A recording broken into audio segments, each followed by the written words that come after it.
Well, hello, everyone. I hope we are live and on, and welcome to today's webinar, Building Your Next Billion in Assets, the Key to Sustainable Growth and Succession. I'm Suzanne Syracuse, and I'll be moderating today's discussion. We have an incredible panel of experts who have navigated the complexities of building and scaling successful advisory firms. Our discussion will focus on the journey of growth, the importance of succession planning, and the strategies that can help firms thrive in an ever-evolving landscape. We are going to explore real-life case studies, including a behind-the-scenes look at Merit Financial Advisors, a $17 billion hybrid RIA, which experienced significant growth in a very short period of time, and we will learn exactly how they did that. First, we're going to talk with Rick Kent, the CEO and founder of Merit, who will share his insights on the pivotal moments that shaped this firm's growth, lessons learned along the way, and how he used succession planning strategies to build a firm well-positioned for acquisitions. We're also joined by Kay Lynn Mayhue, his partner and the president of Merit, who will discuss her experience in going from seller to buyer, what she learned during the transition to a partnership role, and what she's focusing in on to continue their growth trajectory. Lastly, we're joined by Eric Leeper. He's a partner and key leader at FP Transitions who specializes in helping advisory firms with succession planning, business valuation, and growth strategies. Eric has worked closely with hundreds of firms to navigate the complexities of transitions and acquisitions. His insights into the industry and understanding of the challenges that advisors face will be invaluable as we explore the themes of growth and succession planning. Throughout our discussion, Eric's going to share his expertise on how firms can strategically position themselves for success, the importance of planning for the future, and the role that partnerships can play in achieving long-term goals. Well, I am really looking forward to this discussion. Welcome, Rick, Kay Lynn, and Eric. Thank you for sharing your thoughts with us today. Thanks, Suzanne. Looking forward to it. Suzanne, thank you.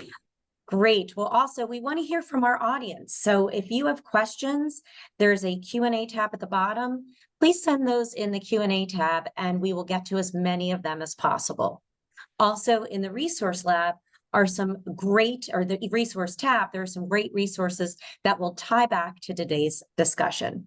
So let's get started. And we're going to start at the very beginning. And Rick, that's you.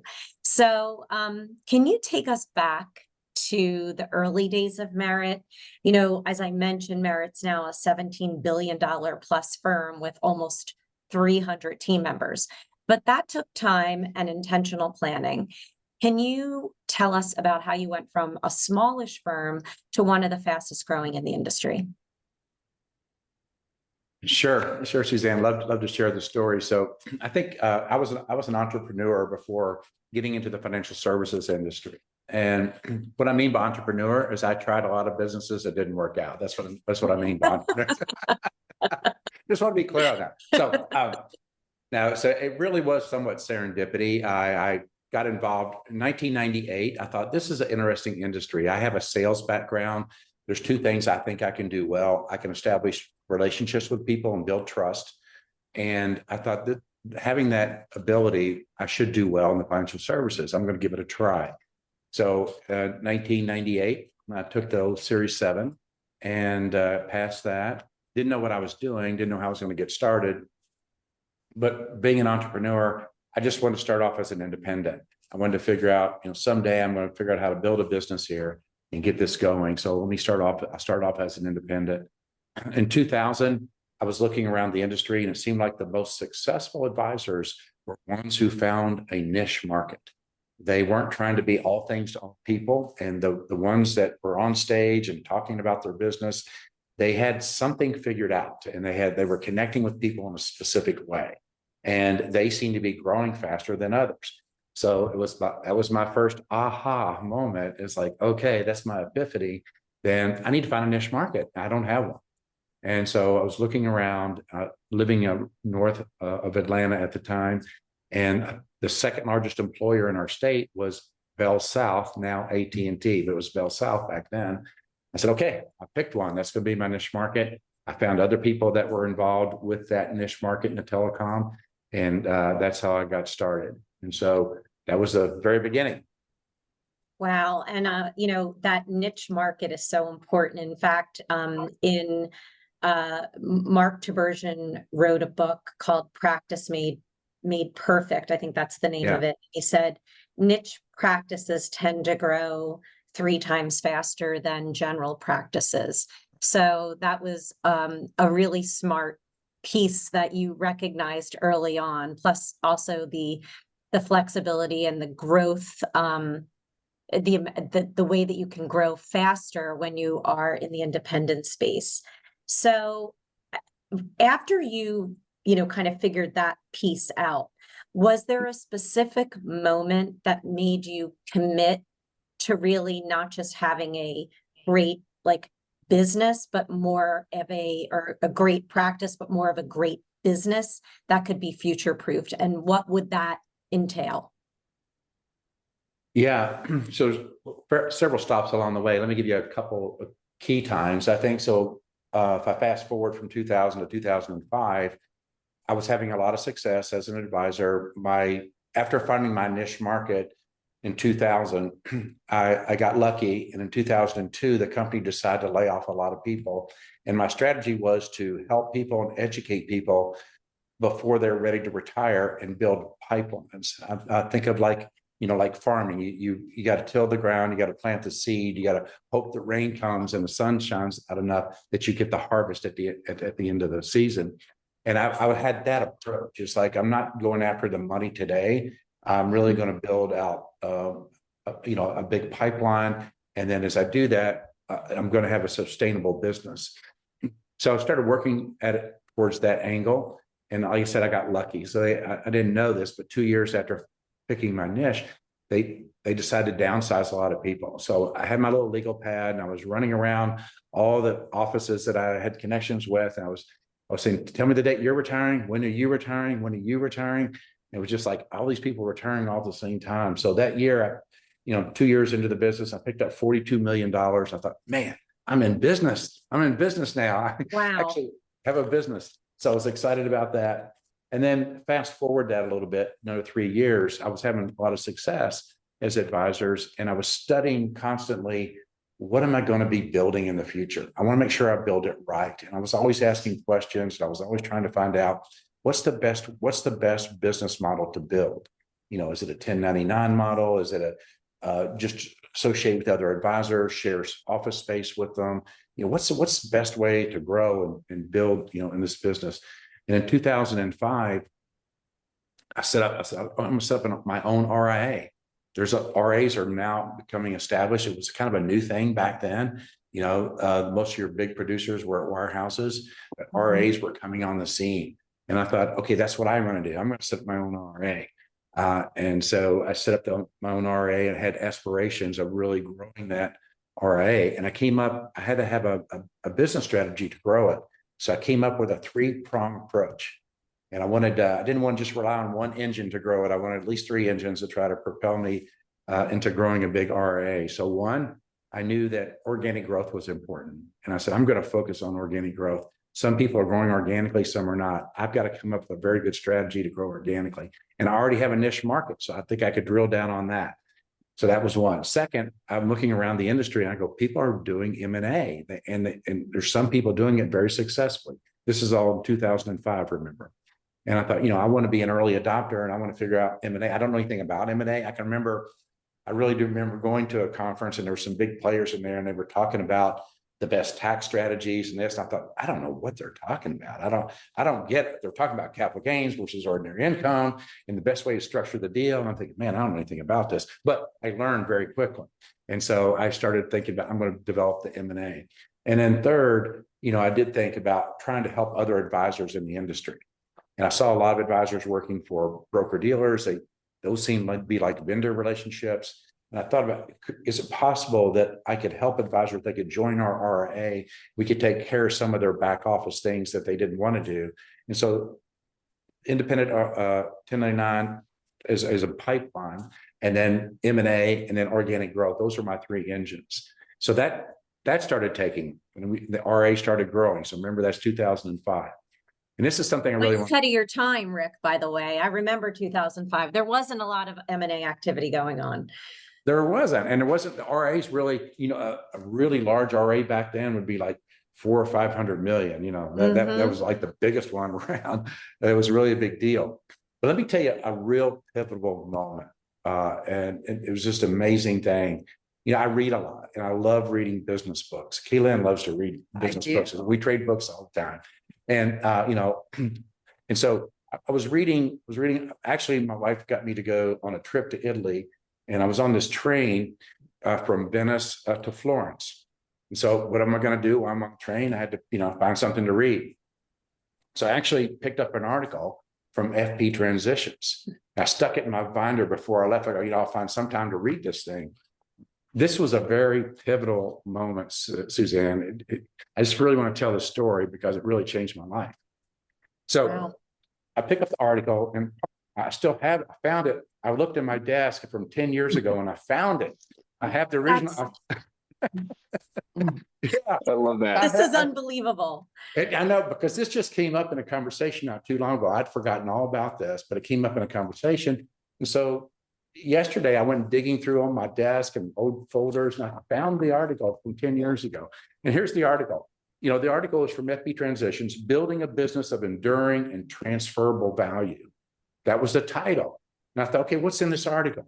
So I flip it open and there's three categories of types of businesses. Remember, this is 10 years ago, okay? So figure number one was, it's called the Eat What You Kill model, and it's a life raft.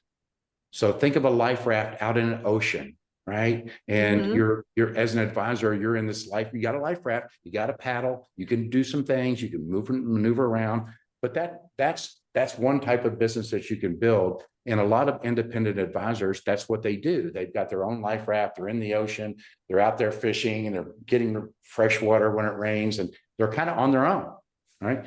The second type of model that was in this article was the silo-based model. And the silo-based model, think of it like a flotilla. So think of these advisors out there in the ocean and they're figuring things out and trying to figure out how to build their business. And then they're passing each other by and they're thinking about those orange rafts out there and they're waving at each other. And then all of a sudden, a few of them come together and they tie their ropes together. Now they have a flotilla. And this is a different kind of model. This is the silo-based model, but this is what people were doing as advisors. They were saying, hey, it's good that you're here. Hey, we're tied together. Hey, maybe in our group, there's somebody that's pretty good at navigation. Let's get him the compass and let him figure out where we should go from here. Hey, there's some really strong guys sitting in the back. Why don't we give them the paddles to paddle for us?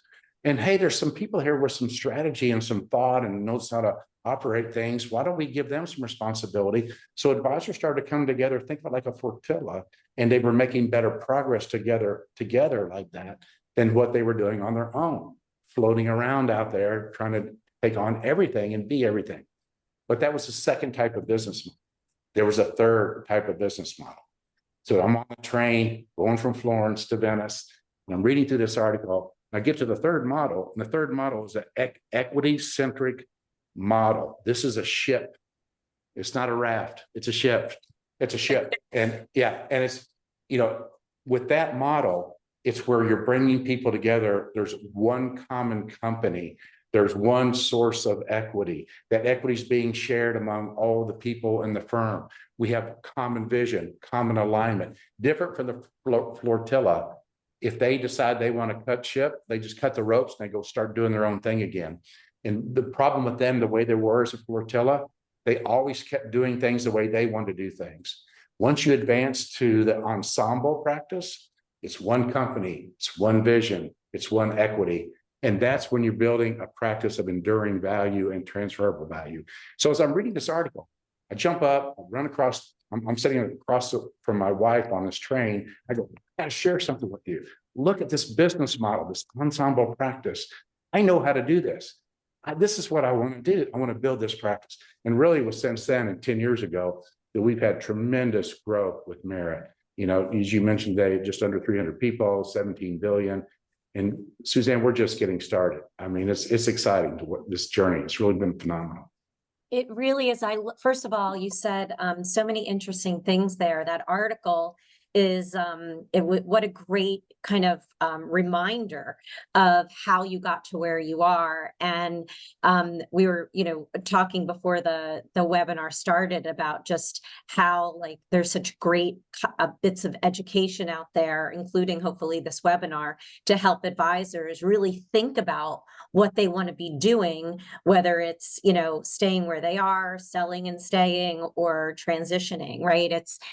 There are just so many options. And I love that you still kept that article. And that's such an important piece of the history of Merit, especially of like where you came from and where you're going now. So looking back, right, like, what was there any kind of other pivotal moment that you realized that you had to grow the business beyond just you? And are there things that you wish you would have known that focused on succession planning when you started that maybe didn't come to you until later? Yeah, again, I mentioned before, I was constantly seeking out knowledge and information about the type of business to build. And so I'd really strongly encourage all of our listeners today to be a student there, because the last thing you want to do is start building your business down a certain path, only to figure out, oh gosh, that wasn't the right way to build this business. I need to tear that down and start over again. If you put a lot of thought ahead of time, where's the long-term vision? What do you really want to build long-term? And get that really clear in your mind. It's going to save you a lot of time as you're building your business.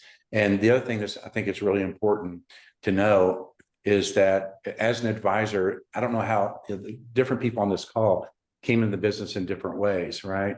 But most people came in like I did as an advisor. But as you begin to grow, you become more of a business owner, and you have to become more knowledgeable on how to run a business. You've got people you're managing and things like that. And really want to encourage the people on this call to think about what you're building. What is your long-term plans? And be self-aware. Do you have, what are you good at? And what are you not good at? And if you're going to build anything of significant value, it's going to take a lot of great people. You have to surround yourself with people that share your vision of building something great. And you have to constantly be working with those people and bringing those people along. And so don't bottleneck yourself thinking you have all the answers. If you're a leader and you're an advisor and you're building something, don't bottleneck your growth by thinking you've got to figure everything out. Trust other people and work with other people and begin to build relationships and build your company together and create opportunity for others.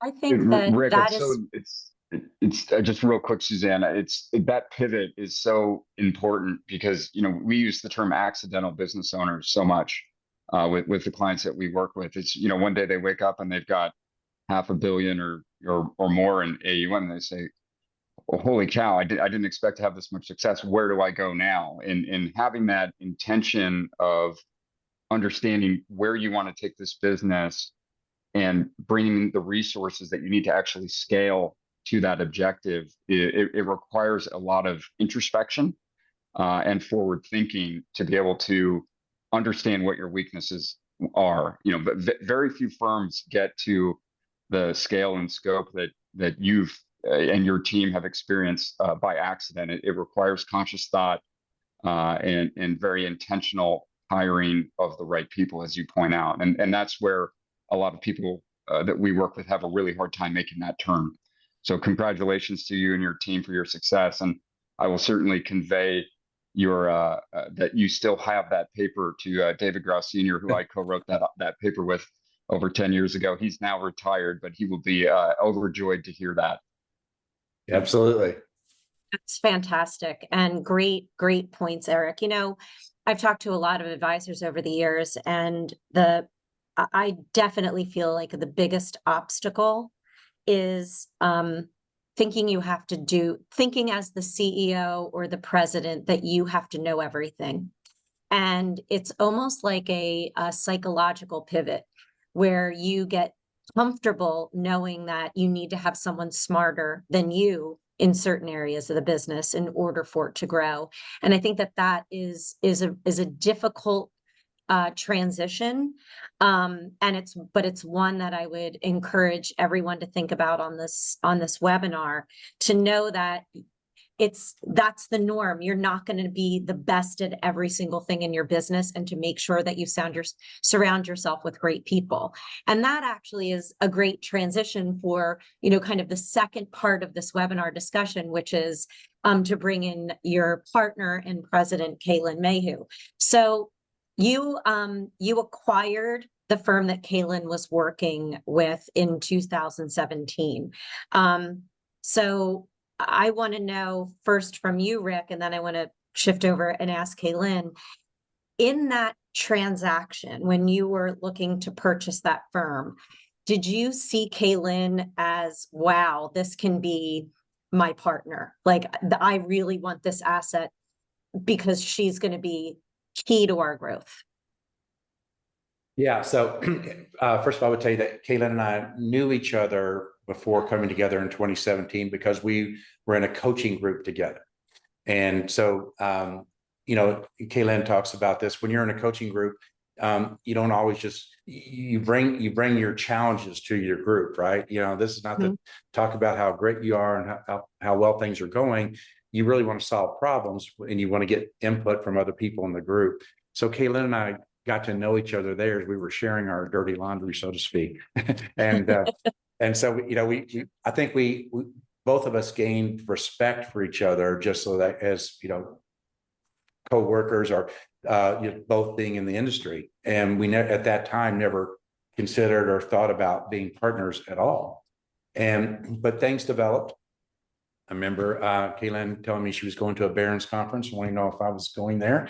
And so we got there, we started talking, and we started thinking about, well, what would it be like if we came together? And to answer your question, because I saw Kay Lynn in that coaching group, I knew she was a very good producer. She was working with high net worth individuals. She was very good at bringing in business. She had a great partner that was really, really good at bringing in business. So Suzanne, selfishly, what I was excited about was, in this acquisition, I was going to get a great producer. If somebody was to be bringing in 20, 30, $40 million a year, because I know she had the capability of doing that. But after working with Kay Lynn just a short period of time after we came together, I just saw so much more in her than being a producer. And, it wasn't long. I mean, it was just a matter of months. And I said, Kay Lynn, I think you should be president of the company. And, you're talking about hiring people smarter than you. I feel like that's what happened when I met Kay Lynn. She's pretty smart. And so I said, hey, I need help. I need help over here. Why don't you be president of the company? So originally I thought I saw a big producer, but it turned out to be a lot more than that. I love that. And that's, like, again, such a great lesson, like, why M&A is a really interesting strategy for so many, is because of the talent that you can pick up along the way. So Kay Lynn, let's shift over to you. Thank you, Rick. It's a great growth story. And I love hearing about all of the different ways that you've thought about how to future-proof your business. So Kay Lynn, you were, as we mentioned, a partner at a very successful firm that sold to Merit in 2017. So why did you decide to partner versus going it alone? Rick just said you were a fantastic producer. You probably could have been successful on your own, but what was the decision? Like, why was that decision so clear for you to go and partner versus go out on your own? Yeah. So, going back in time, that mindset, a shift that happened was really when I started to look at life after buying out my partner. And we had an internal succession plan. We had a great team. I think we were like 16 people at the time, really, really great advisors, really great planners, really great operational support, marketing, all of that. But when I looked at the complexities of the business, I had some rainmaking responsibilities that I would then need to take over, because, as Rick mentioned, my retiring partner was a fabulous rainmaker. So that was going to be a gap. We also had some holes, like we were outsourcing our investments as an example, and that was getting really expensive for the clients. And so we had reached that pivotal point to where it's like, okay, now we've got to bring in a CIO. And that CIO is going to want to have research people. And oh, by the way, we were using kind of a out of the box tech stack that was not serving us well at all. The advisors were frustrated. The service team was frustrated. So we were going to need to make a big investment in technology. And then in marketing, I had a bunch of great advisors that had capacity. And if I was going to institutionalize that marketing, it was going to be some very big investments that we were going to need to make in that. And so I looked at it through the word of impact. It's like, where could we have a bigger impact? Where would my team have more opportunity? And almost all of that legacy team is still here at Merit. And many of them are, if they were in their advisor role, they are serving double, triple the number of clients that they were. They have support in areas that I wasn't able to provide them, and probably wouldn't have been able to provide them for a decade. So I think and then selfishly, I didn't realize how bored I was. I had been there, done that, got the t-shirt, and was just really at a place after being in the business for 20 or so years. It's like, how can I make a bigger impact? How can I exercise all of the muscles that I've been working on the last 20 years and take that in a broader way? And that's really what coming into Merit did. And it's not just my story. It really is like a team story, to where we started the year last year, I think, with 200 something people, maybe 220 people. We had 40 internal promotions, 40. And I had to ask the HR department to give me that number, because I thought it was like 20 something, because I was going through that and knowing the ones that I knew off the top of my head. And when I heard that number, I'm like, that's what this is about: opportunity, passageway to partnership, serving the clients better. So for me, the give up were things like complete autonomy. And you're talking about that raft boat. Yep. Great. Complete autonomy. You put me in the middle of a storm, I'm going to want to be in the ship, right? And can I really fit that many people in that little raft boat to help? No, I can't. Yeah. And I look at the millionaires that we've made as far as team and the number of partners. I think we have like 100 or so equitized people on the team. So for me, I look back and it was absolutely the most important and impactful decision of my career. Yeah, my gosh, you mentioned so many things about why somebody would consider joining a firm versus going it alone, and just all of those headaches. Most people don't want to be bothered with HR or like compliance or investment selection and choosing the right technology. We just came back from the T3 conference. There were probably it felt like 500 to 1,000 vendors there. How can you, if your ultimate goal is to serve clients, how are you finding the time to do all of this? So great points. So Kay Lynn, how did your transition into a leadership role, right? So Rick mentioned originally you came in as the producer. Then he was like, wow, I want you to be president. So how did that transition impact the business, both operationally and culturally?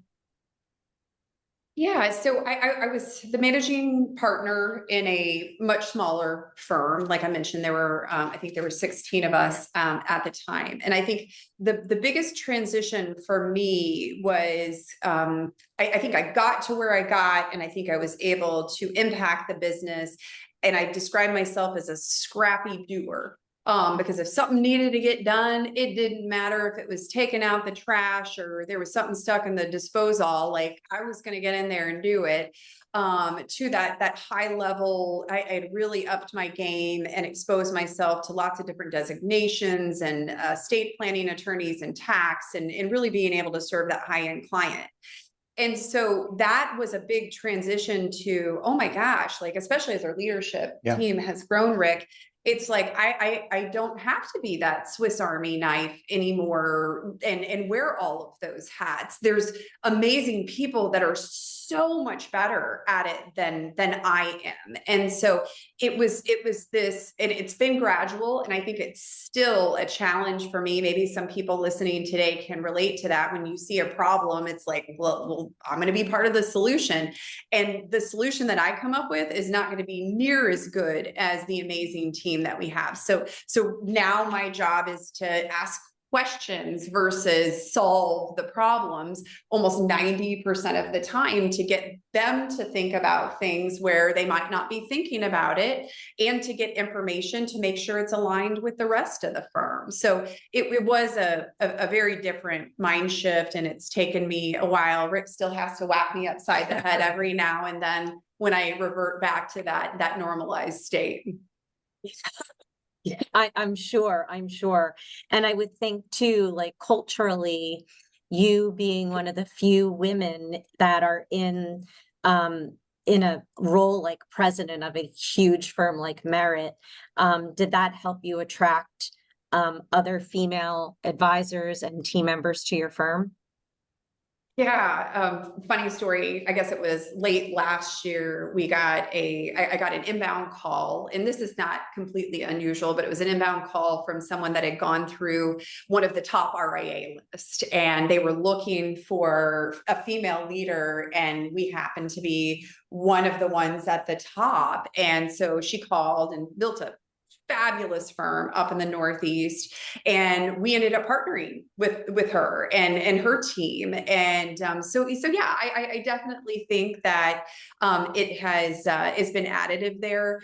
But I also think too, like when you look at our broader leadership, I think our total team is like 52% female. I feel like we're really balanced, and and that the diversity is helping us serve our advisors and helping us serve the population that we're serving in the areas that we have offices and advisors. Yeah. So I think that it's been personally gratifying for me to see so many females.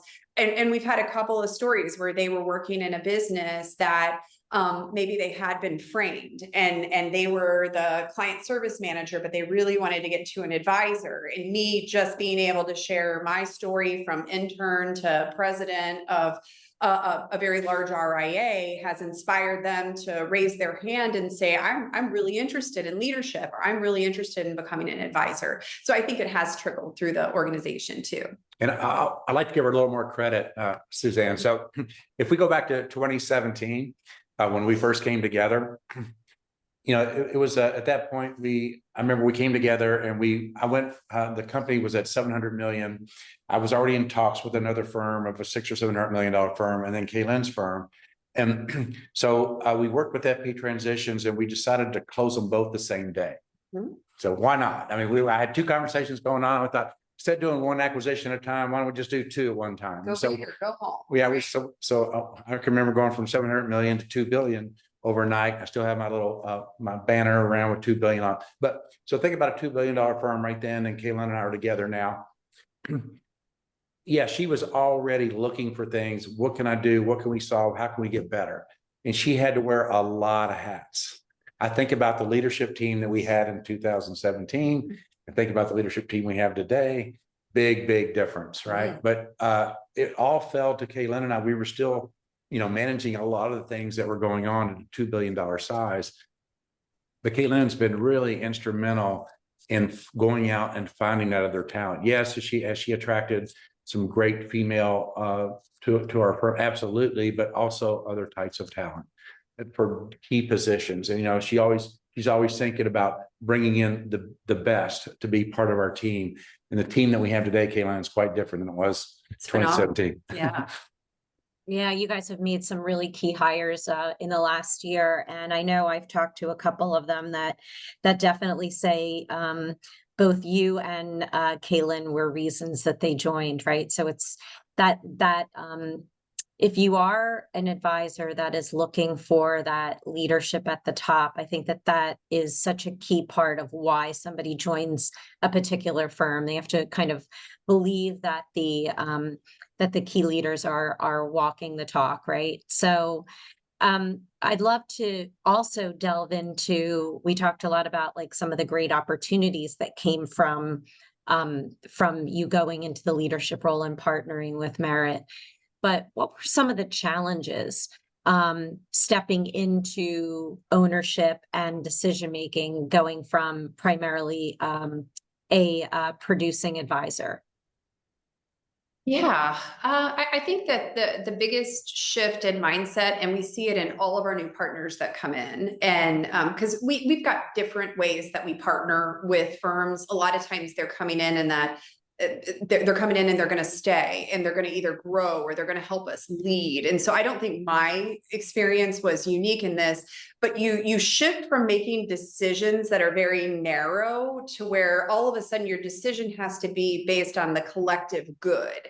So say that someone has just an amazing operations person in their office, and that operations person is just like chomping at the bit for more and to grow. It's like, wow, that may be giving them up on a local level, and they might have a broader impact, from the organization standpoint. So I've had a number of those that were on my team that it's like, oh, well, wait a second. They were working on my little world here, and oh yeah, I do see that they could impact things in a much bigger way. So I think that was probably the biggest piece as far as shift, was always thinking about that collective good, which is much larger than the world in which people are coming in through a transaction. Got it. Yeah, those are great points. So we've learned a bit about Merit. We've learned a little bit about your story, your growth trajectory, how Kay Lynn came in through an acquisition and is you guys are really leading from the top. What I'd love to do now is shift to Eric and talk about how FP Transitions was a resource that Rick and Kay Lynn used to really formulate this plan so that it drove them to the success that they're having.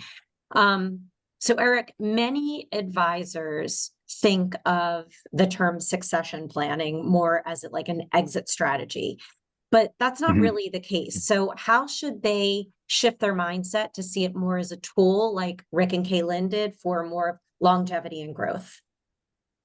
Yeah, that's a great question. And I think that the term succession planning it probably doesn't do enough credit to what the actual impact of the plan that both Rick and Kay Lynn and many other advisory firms put in place. I prefer the term sustainability and longevity to that effect. And the reason for that is, and maybe I'll ask Kay Lynn and Rick, Kay Lynn, when you became a partner in the firm, did you ever think I'm going to be the 100% owner of this firm? No, right. You're growing way too fast. You're growing way too fast, right? And it requires a team, right? So the idea of succession planning, most advisors believe that they pick a date in the future, and then after that date, they no longer own or participate in the management of the company. And internal equity transfers are certainly a way to do that, but it really starts with an idea. It starts with an idea of, how do I ensure that the key members of my business or the people that I expect to play prominent roles in the future, how do I make sure that they're here to see that growth plan through, right? So I think about the use of equity, not so much as not so much in terms of succession planning, but in terms of long-term talent retention and sharing the fruits of all of the labor that goes in from building a business, Rick, to we first talked in Alpharetta when you were 400 million in AUM. And congratulations to you and your team. It's a wonderful story. But what I'm saying is, when you're growing that fast and when you're doing all the right things, succession planning doesn't happen in small groups of people. It takes, in your case, dozens or perhaps hundreds of people who are all aligned with your mission to be able to provide continuity of service to the thousands of clients that you have and really sustain the growth engine that you've put in place. So I think about the structure, especially in the current environment with M&A. Internal succession is not typically used as, I'm going to sell to a group of people periodically over time, and after 10 years, they'll own the whole thing. The firms are too valuable, they're growing too fast. So I think about it more in terms of actually creating that sustainability and those long-term incentives to make sure that everyone has clear alignment with the mission.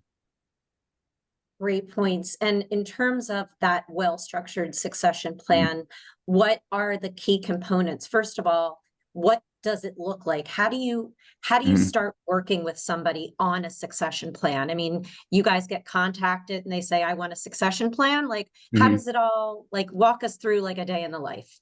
Yeah, so we start with intention. What are you really trying to accomplish here? Again, if you're looking at from a perspective of a retention strategy, that's going to take a different approach, right? Because the economics of retaining employees are different than the economics of actually selling your business over time.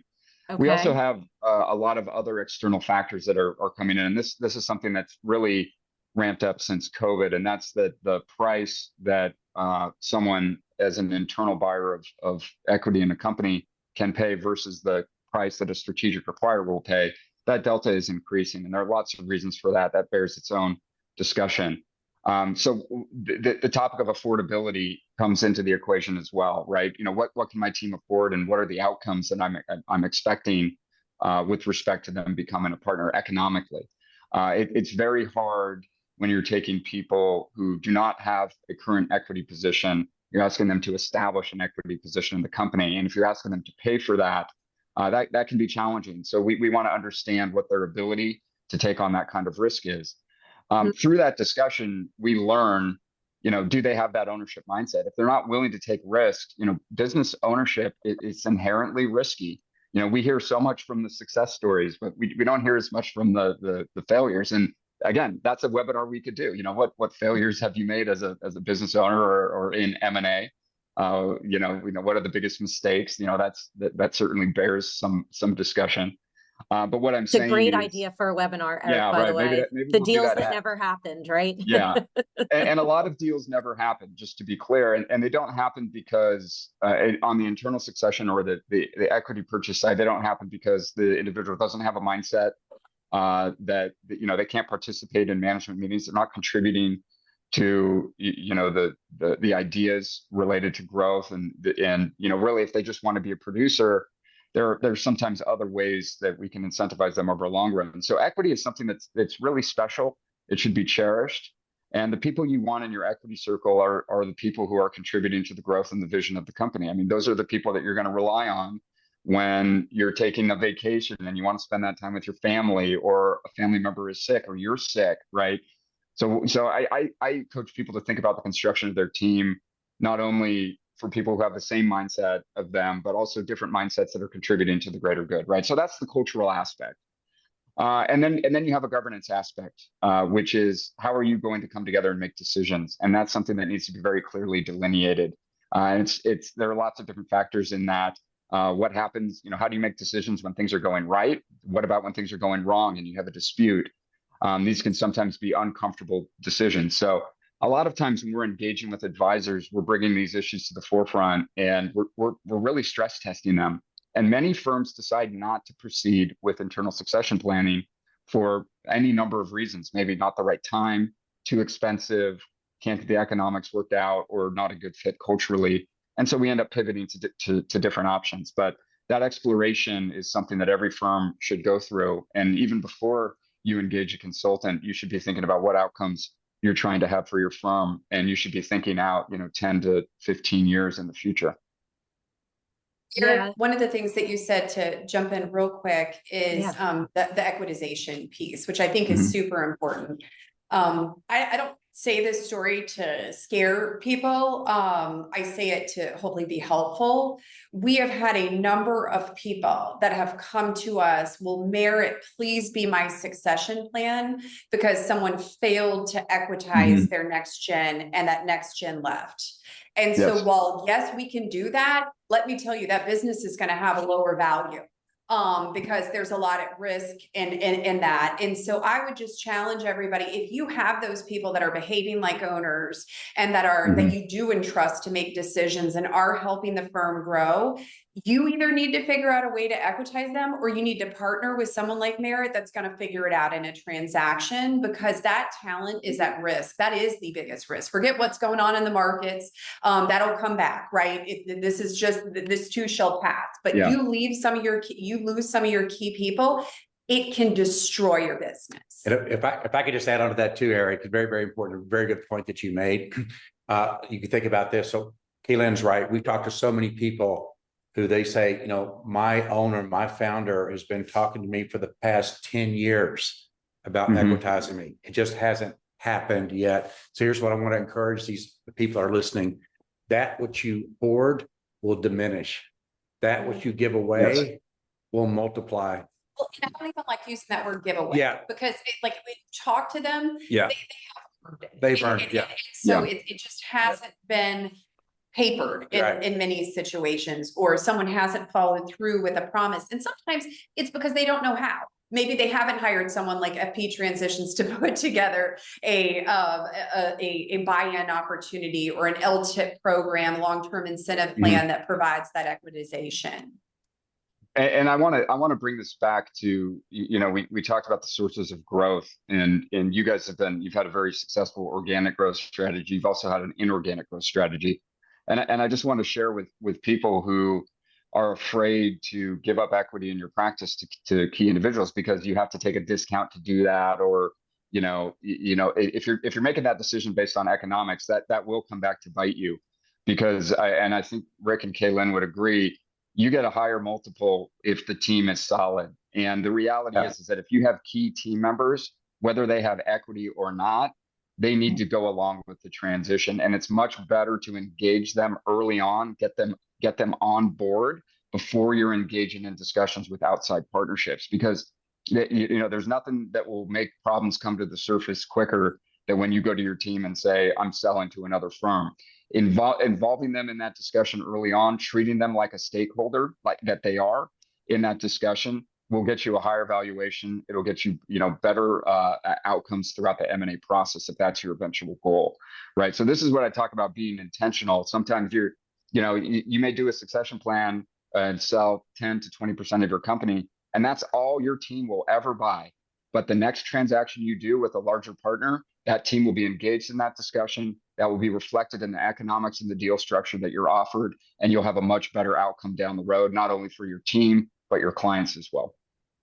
Yeah, what an important message right there, both from what you were saying, Eric, and then, really reflected and substantiated by Rick and Kay Lynn about, make sure you've got your top team members involved in your succession plan, and that not only is going to help you reach your growth goals, but also increase your valuation, right? And so would you say, Eric, that a firm that has a documented succession plan plus their next gen leaders compensated accordingly, they will get a higher value for their firm if they ever do decide to sell?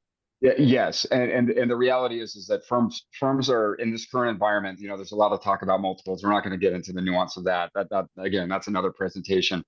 But firms pay for fit and they pay for talent.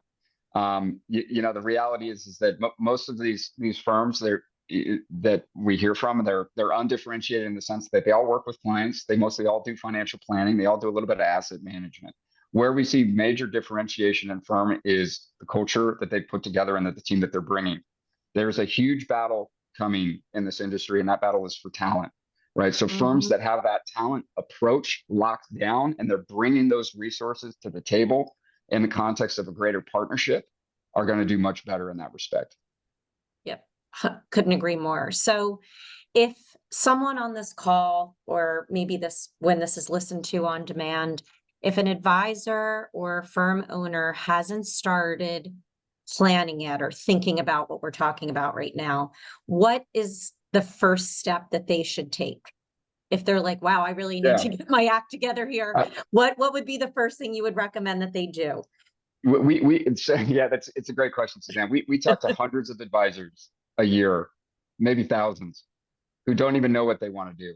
they say, look, I'm at this pivotal point in my practice, and I don't know what to do. I don't know if I need to do internal, external. I don't know if I need to hire. I don't know if I need to sell. The most important thing is get the context. And the context is something that's going to be specific to you, right? So talking to a consultant who have like FP, we've done thousands of succession plans. We've done thousands of M&A assignments, right? So understanding what your options are and being advised about kind of based on what your intentions are, what is the best path. And for most business owners and advisors, that path is it's not as simple as they think it is. And it's not linear. Right. So being able to plan for those pivots and understand, how to create a structure that is durable and sustainable, that can weather those bumps in the road, that's what we're here to help with. And I would just say most advisors do not come to us with an idea of exactly what they want to do. This is what we help them figure out. And for some, that's going to be internal. For some, that's going to be external. For some, it's going to be a combination. For some, it's just work on compensation. And for some, it's do nothing. Just keep doing what you're doing.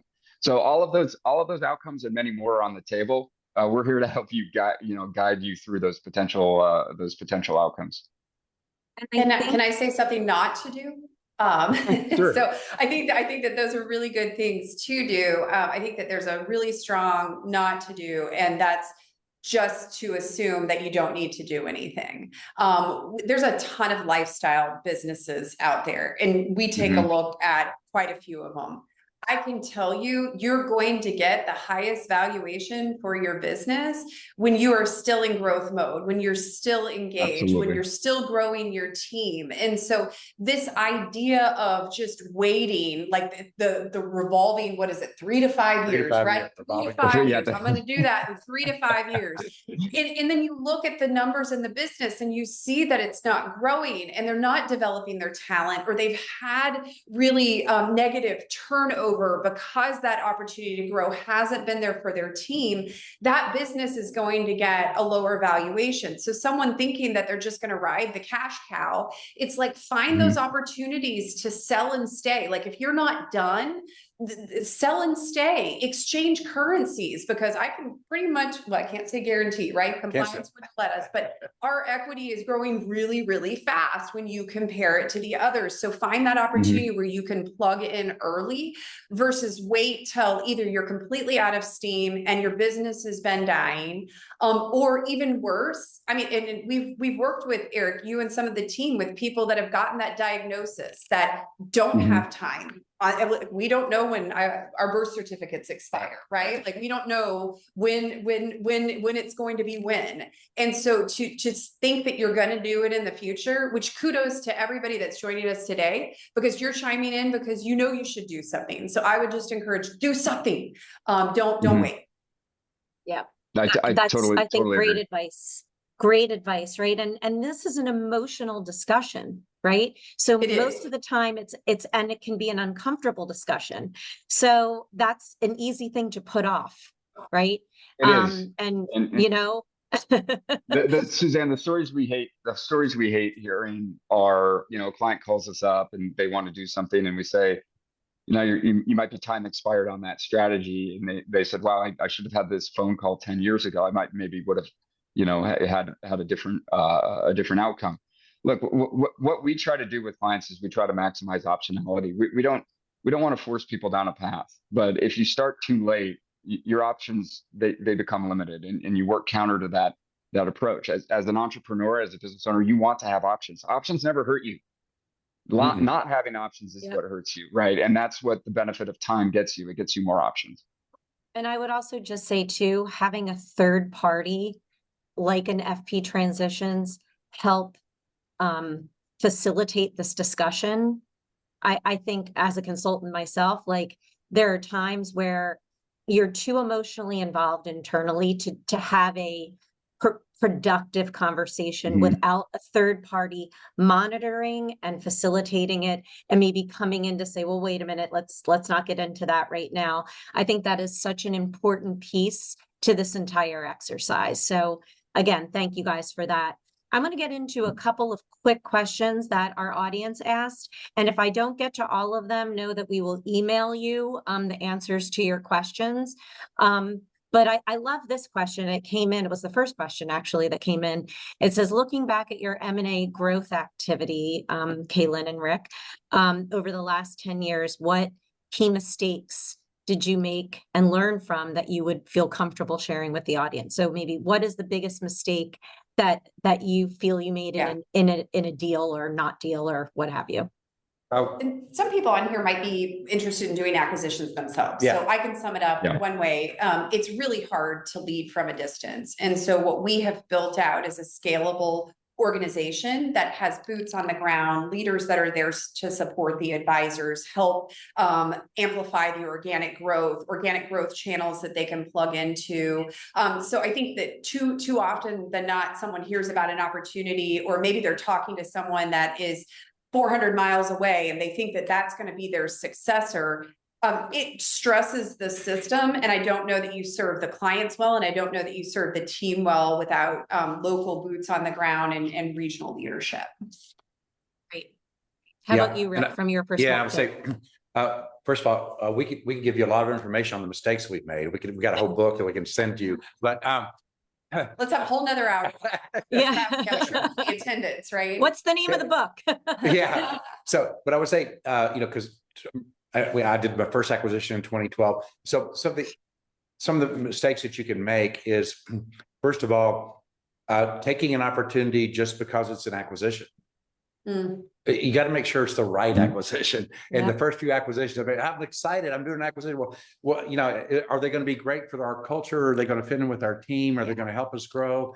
And the answer was no, but it's an acquisition. So I think, making sure that you're culturally aligned and making sure you're partnershiping with people that once you come together, you're going to be a lot stronger. Don't make an acquisition, just be making an acquisition. Great. Really good advice. Yeah. So the saying that we say is just because you can do the deal doesn't mean you should do the deal. Right. Yes. Be selective, right? Right. Yeah. Be selective. So there's a bunch of questions that are related to the equity question. So I'm going to kind of lump them together. We only have about 3 minutes left. So I'm going to try and get to these in one succinct answer if you guys can. And then I'd love for you each to do one sentence last line for everyone in the webinar to leave with. If you can only give one bit of advice, what would it be? So let's first start with the equity questions. Does everyone earning equity also have voting shares, or do you set up 2 stock classes or ownership classes? I'll answer that question generally, because you guys have your way of doing it, Merritt, which works for you. But so I want to answer generally, and if you want to add anything specific, the idea of voting is really, it's kind of a non sequitur. Firms don't tend to vote. These are not publicly traded companies. They're not generally governed by outside boards of directors. In some cases they are with much larger firms. But for most financial advisors, voting is not something that is actually of a lot of importance, because decisions are made by consensus.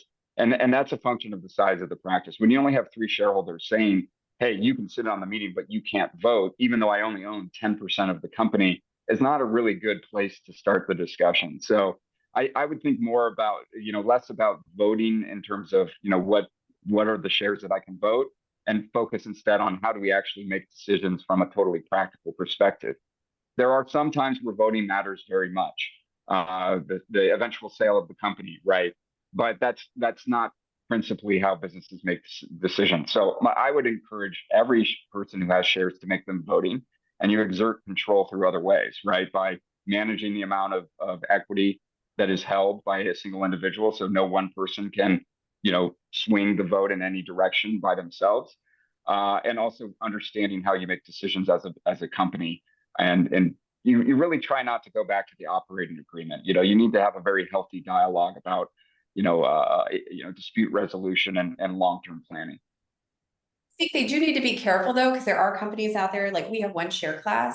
There Mhm. are companies out there that have almost like this like phantom monopoly money type share class that There there's are. never any liquidity on, Yeah. and that is Yes. not what Mirror does. And I know that there's other Mhm. companies out there that have that kind of faux equity. Yes. So I would just be leery of that, because I know that there was another question about liquidity, which is a high course. priority for Merit, because we do have advisors that need liquidity or retire, and we've Mhm. got to have that plan in play, and we do. Of course. So that is the other question is, how does someone who joins you at Merit eventually exit the equity? Yeah, so we have buyback opportunities throughout our cycles, and we have purchased, as far as the company has purchased partners out. The only rule that we have is no freeloaders. If someone's really retired and on the golf course 8 days a week, 12 hours a day, we would love for them to contribute on a new business development standpoint and send clients over, but we reserve our shareholder status for the folks that are rowing with us and helping us grow. Okay, great. Okay, now we are actually at time, but I want to give you all a last line. So what's the one like sentence that you would leave today giving advice to the people that are listening? So Rick, let's start with you. Yeah. So again, it's kind of where we started, and I would say this is important. You may have came into this industry as an advisor, but now you have a business and it's grown. You have a responsibility, first of all, to your clients. Every client that you took on, you said, I will be here for you. You're not going to live forever. How are you going to do that? You have a responsibility to them to have a succession plan in place. Second, think this business it's a great business, it's a great opportunity. You need to be putting the planning and the thought right now of this future business that you're building and making sure you have a plan in place. You can't, as Kay Lynn said, you can't put this off any longer. You've got to come up with a plan of where you're going with this business, and you got to bring in the right people around you. Ditto that, and bring in your team early. I know that Eric mentioned it, but your team is so critical to this component, and bring them in early into the conversation. Great advice. Eric, what you get the last line. We're all saying the same thing. It's start early, you know. And again, I want to emphasize, you may have a great idea of what you want to do with the business, but there are other impracticalities that prevent that from happening.